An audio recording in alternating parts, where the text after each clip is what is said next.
ఎన్టీఆర్ జిల్లా జగ్గయ్యపేట పట్టణంలోని గాయత్రి నగర్ అభివృద్దిపై ఎమ్మెల్యే శ్రీరాం రాజగోపాల్ తాతయ్య కీలక హామీలు ఇచ్చారు.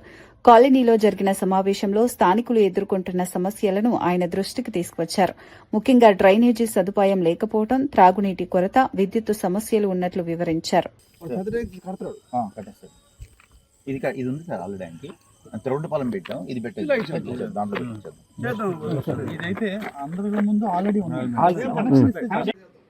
పూర్తిగా మనకి అది వరల్డ్ బ్యాంక్ రావడం కష్టం అయింది కాబట్టి మైనింగ్ ఫండ్లో ఫేజ్ మ్యాన్లో ఫస్ట్ కొంత చేసుకుంటూ చేస్తాం. మీరు ప్రయారిటీ ఇవ్వండి, ఏది కావాలని చెప్పి డ్రైవ్స్ తప్పకుండా ఏర్పాటు చేస్తాం.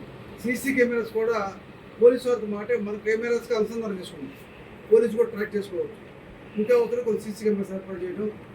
డ్రింకింగ్ వాటర్ మాత్రం ధనంబోర్డు తెచ్చిన తర్వాత యూఏడీ స్కీమ్ ద్వారా ప్రతి ఇంటికి కూడా వాటర్ వస్తుంది. డ్రైన్స్ మాత్రం తప్పకుండా తప్పాల వరకే చేసుకుంటూ పోతాం చెప్పి తెలియజేస్తాం. ఇంకేమైనా విషయాలు ఉంటే మీలో ప్రత్యేక ప్రెసిడెంట్ సెక్రటరీ నేర్చుకున్నాయి కాబట్టి ఇది నీడ్స్ తప్పకుండా మేము అందుబాటులో పరిశీలన చెప్పి తెలియజేస్తాం.